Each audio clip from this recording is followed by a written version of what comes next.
반영구 화장이 합법화가 되면 앞으로 어떤 방향으로 흘러갈까? 제가 이렇게 촬영 영상이 아닌 진지하게 앉아서 방송을 해보긴 처음인 것 같아요. 그동안 한 번쯤은 말씀드리고 싶었던 반영구 화장 합법화에 대해서 작년 이낙연 총리의 발표 내용부터 며칠 전에 박주민 국회의원의 입법안, 그리고 국가자격증 내용까지 오늘 한번 속 시원하게 얘기해보는 시간을 갖도록 하겠습니다.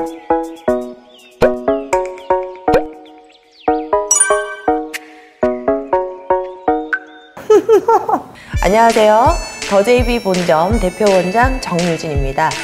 예정대로라면 올 9월에 월드 K-뷰티 페스티벌 대회의 반영구 합법화 이후 활성화 방안에 대해서 포럼을 통해서 자격사항이라든지 K-뷰티 활성화 방안에 대해서 진행을 하려고 했었는데요. 코로나로 일정이 취소되면서 아쉬운 마음에 유튜브 영상으로나마 여러분들과 함께 반영구 합법화에 대해서 얘기를 한번 해보고자 합니다. 끝까지 시청 부탁드리겠습니다. 작년에 10월 10일 날 이낙연 총리의 발표 이후에 정말로 합법이 되냐 안 되냐 말들이 굉장히 많았었는데요. 며칠 전인 10월 28일 날 박주민 국회의원님이 드디어 문신 합법화 법안을 재발의를 했습니다.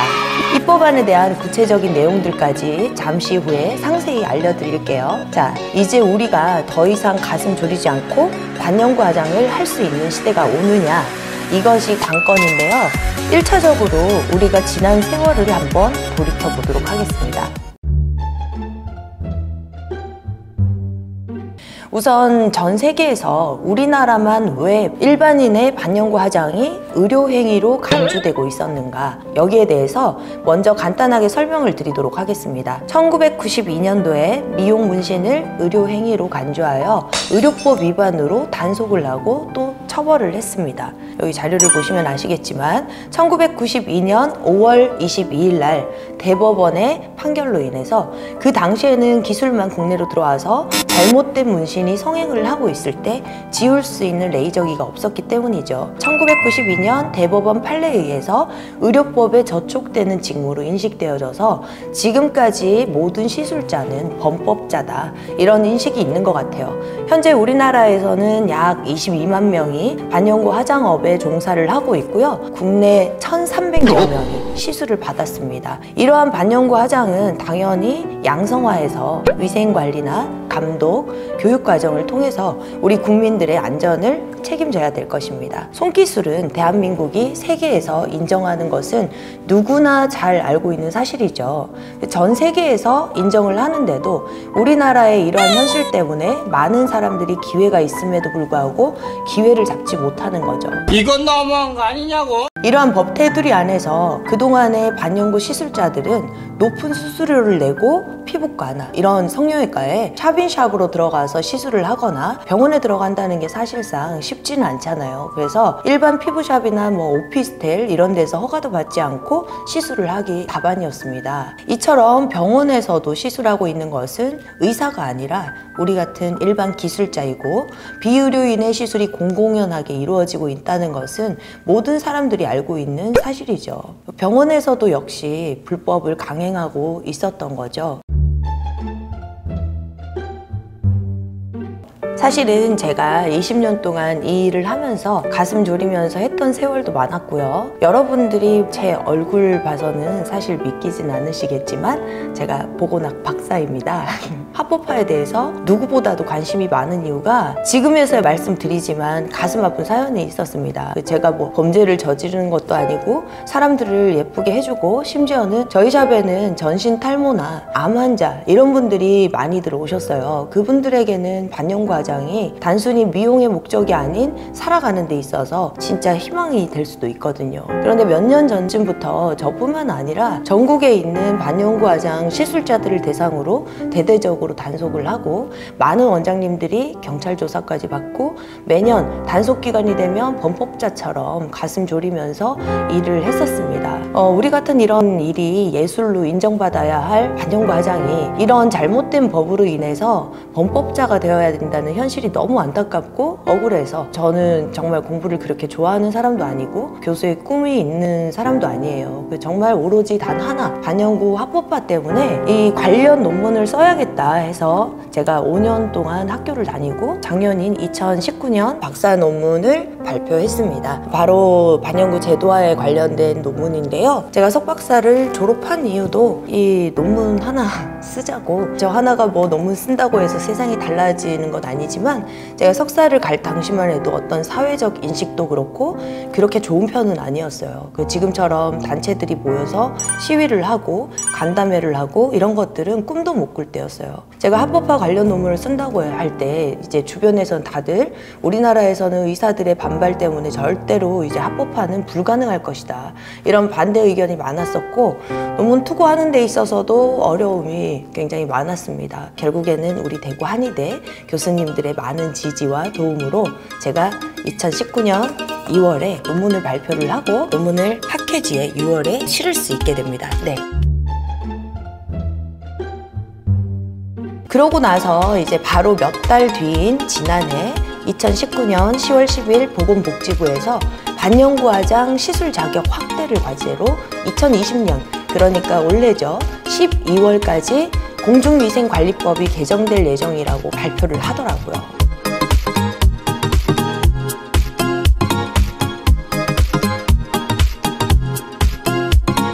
아무도 예상하지 못한 정부의 빠른 발표, 이렇게 진짜 빨리 될 줄은 아무도 몰랐거든요.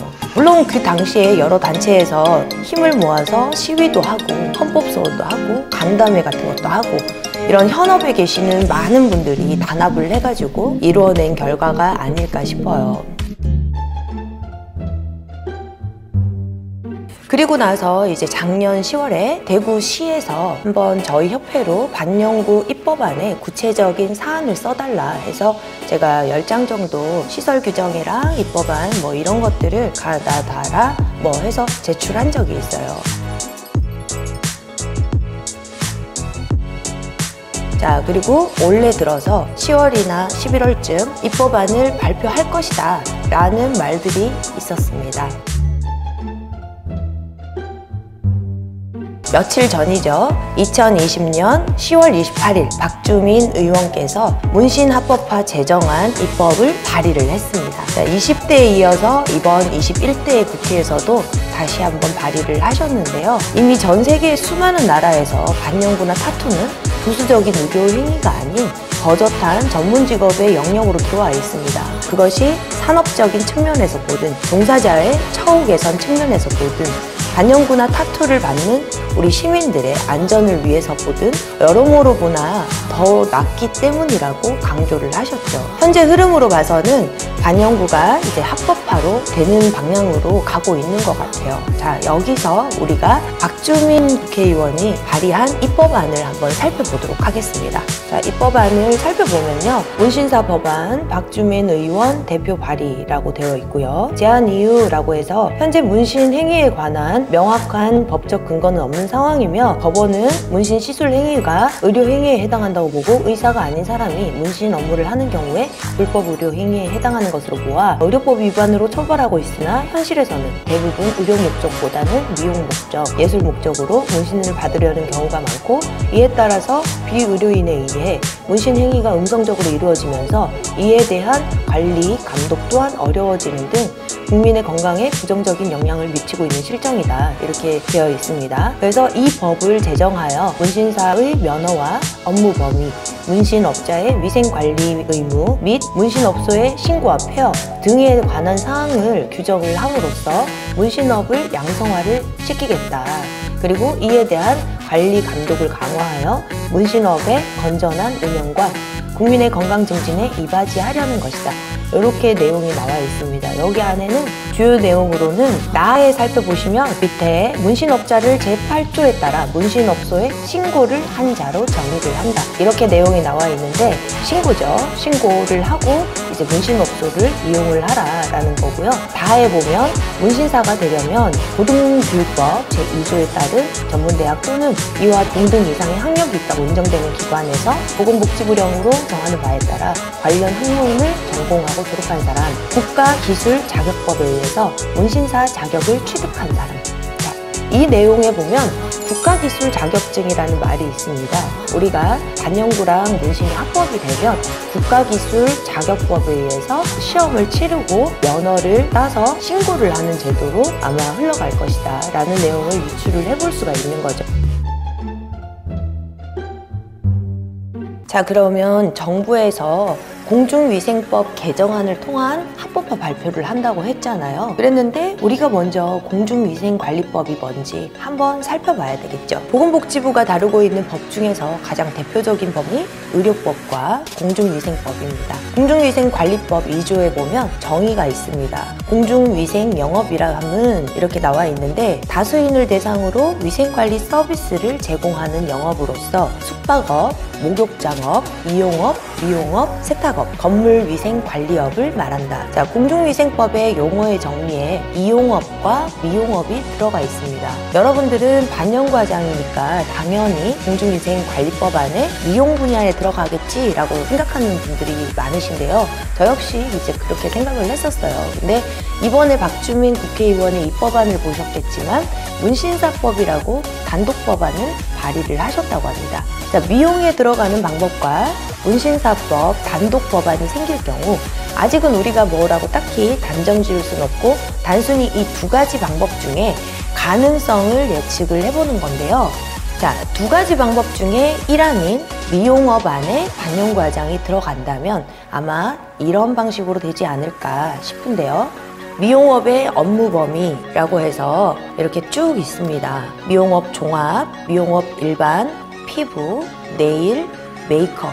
그동안에 미용이 이제 세분화가 되면서 국가 자격증으로 다 하나하나 분과가 떨어져 나왔죠. 여기 안에 메이크업 밑에 미용업, 예시로 미용 문신 또는 반영과장 이렇게 해서 업무 범위는 뭐 문신, 눈썹 문신, 아이라인, 입술, 헤어라인, 미인점 이런 식으로 기재가 되지 않을까라고 측을 한번 해볼 수가 있는데요. 만약에 단독 법안으로 개정이 된다면 이용업, 미용업, 뭐 문신사업, 세탁업, 숙박업, 건물위생관리업 등등 뭐 이런 식으로 새로운 법 신설이 따로 마련이 되겠죠. 기본적인 시설 기준은 이미 미용업에서도 언급을 이렇게 하고 있지만 여기서 한 가지 반영과정이 신설이 되면 위생적인 부분에서 하나가 더 추가가 될 것 같은데요. 자, 아마도 위생이나 안전 부분에 있어서 일반 미용의 소독 부분과 반영과장의 감염 예방이나 위생 안전의 내용이 들어가야 될 부분은 소독과는 조금 다른 멸균 부분이 들어가야 되기 때문에 단독 법안으로 나올 가능성도 많아 보입니다. 제가 발표한 박사 논문에서도 반영과장 시 중요하게 고려되어야 한다고 생각하는 부분을 살펴보면 시술자의 실력이 47.7%로 가장 높은 비율을 보였으며 시술 장소 및 도구의 위생 문제가 25.9%로 많았고요. 의사인지 아닌지가 중요하다는 의견은 4.9%로 소비자 입장에서는 시술 전문가의 실력과 시술 장소의 위생 문제를 가장 중요시하는 것으로 나타났습니다. 여기서도 마찬가지로 의사인지 아닌지의 여부는 중요하게 생각하지 않는다는 말이죠. 이처럼 정부에서도 고려하는 가장 중요한 요소는 안전, 위생입니다. 적절한 규제와 장치 속에서 안전성 확보를 위해서 새로운 자격증 신설을 통해서 전문성 확보가 중요한 화두일 거라고 생각을 합니다. 전 세계적으로 이미 합법인 나라들이 규정한 시설 기준에서 꼭 필요한 사항이 바로 이 멸균기입니다. 반영과장은 다른 미용 분야와는 달리 피부에 상처를 내는 행위이기 때문에 감염 예방을 위해서 멸균기 사용은 우리나라에도 필수 규정 사항이 되겠죠. 이미 멸균기를 사용하는 것도 많겠지만 아직 준비를 하지 않고 있는 분들도 많으시죠. 미리 준비를 하시기 바랍니다. 자, 올 연말이나 내년 초쯤 아마 정부 발표대로 공중위생관리법 개정안을 통해서 합법화 발표를 할 건데요. 그렇다면 이제 자격증은 어떻게 될까 궁금해 하시는 분들이 많으실 겁니다. 아직 자격증 관련해서 정부에서 발표된 바는 없지만 현 시점에서 우리는 미리 예측을 해보고 준비를 하는 것이 좋겠죠. 자, 우선 문신사의 자격 기준을 한번 살펴보도록 하겠습니다. 자, 여기 보시면 문신사의 면허 자격 기준입니다. 문신사가 되려는 사람은 각 호의 어느 하나에 해당하는 사람으로서 보건복지부령으로 정하는 바에 따라 보건복지부 장관의 면허를 받아야 된다라고 되어 있죠. 여기서 1항에 보시면 고등교육법 제2조에 따른 전문대학 또는 이와 동등 이상의 학력이 있다고 인정되는 기관에서 보건복지부령으로 정하는 바에 따라 관련 학문을 전공하고 졸업한 사람 또는 국가기술자격법에 따라 문신사 자격을 취득한 사람, 보건복지부 장관이 인정하는 외국의 문신사 면허를 받은 사람, 그 밖에 대통령령으로 정하는 자격 요건을 갖춘 사람. 이번에 박주민 국회의원이 발의한 입법안을 보시면 4조 1항에 보시는 바와 같이 2조에 따른 전문대학 또는 이와 동등 이상의 학력이 있다고 인정되는 기관에서 보건복지부령으로 정하는 바에 따라 관련 학문을 전공하고 졸업한 사람 또는 2항의 국가기술자격법에 따라 문신사 자격을 취득한 사람이라고 되어 있죠. 그래서인지 이제 반영구 합법화에 대비해서 각 대학교에서도 미리 반영구 관련 온라인 강의를 준비하는 곳도 많고 분과가 생긴다든지 분위기가 굉장히 뜨거운데요. 저 역시 이제 올 초부터 학교 강의가 아닌 더 JB 아카데미의 자체적으로 반영구 화장이랑 왁싱 온라인 강의를 준비를 했었습니다. 왁싱 교육 영상은 이미 촬영이나 편집을 다 마쳐서 온라인으로 오픈이 된 상태고요. 반영구 화장 교육 영상은 지금 한창 촬영 중에 있기 때문에 아마 올해 안으로 마무리돼서 여러분들이 내년쯤이면 굳이 멀리 더 JB 대구 본점까지 오시지 않고도 제 수업을 온라인 강의로 들으시고 실습 역시 따라 하실 수 있을 것 같아요. 그리고 가장 많이 궁금해하시는 내용이 반영구 화장의 국가자격증의 내용에 대해서 우리가 한번 예측을 해보면요. 만약에 국가자격증이 생긴다면 그 자격증은 어떻게 준비를 해야 될까요? 공중위생관리법의 미용업에는 모든 과목이 국가자격증으로 이미 나와 있습니다. 그렇다면 반영구 화장도 역시 국가자격증 신설이 되지 않을까 싶은데요. 시험의 구성은 타 미용 분야와 마찬가지로 실기나 필기 이렇게 나뉠 거라고 예상을 합니다. 이미 미용 자격증에 있는 공통 과목인 화장품학, 피부학, 공중위생관리법 이런 것들은 당연히 들어갈 거고요. 미용 자격증에 보면 전문 분야별로 과목이 이렇게 추가가 됩니다. 헤어나 네일, 피부 미용, 메이크업 이런 식으로. 필기 내용으로 반영구 화장의 과목을 예측을 한번 해보면요. 1과목에서 반영구 화장학 개론이 들어갈 거고요. 여기 안에는 반영구 화장의 이해, 어원이나 정의, 역사 이런 것들이 들어가겠죠.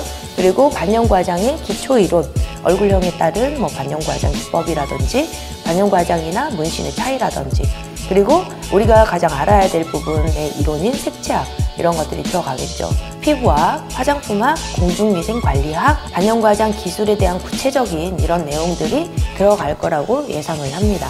실기는 눈썹이나 아이라인, 입술, 헤어라인 이런 것들을 기존 미용기술 자격증 시험처럼 응용해서 나올 것이라고 예상을 해봅니다. 자, 긴 시간 이제 우리 반영구 화장의 합법화에 대해서 많은 얘기를 한 것 같습니다. 앞으로 미용 창업을 생각하시는 분들이나 반영구 화장업 또는 문신업을 하고 계시는 분들은 내용들을 잘 참고하셔서 앞으로 합법화에 대비를 해서 준비를 잘 하시기 바랍니다. 또 좋은 내용을 가지고 다시 찾아뵐게요. 감사합니다.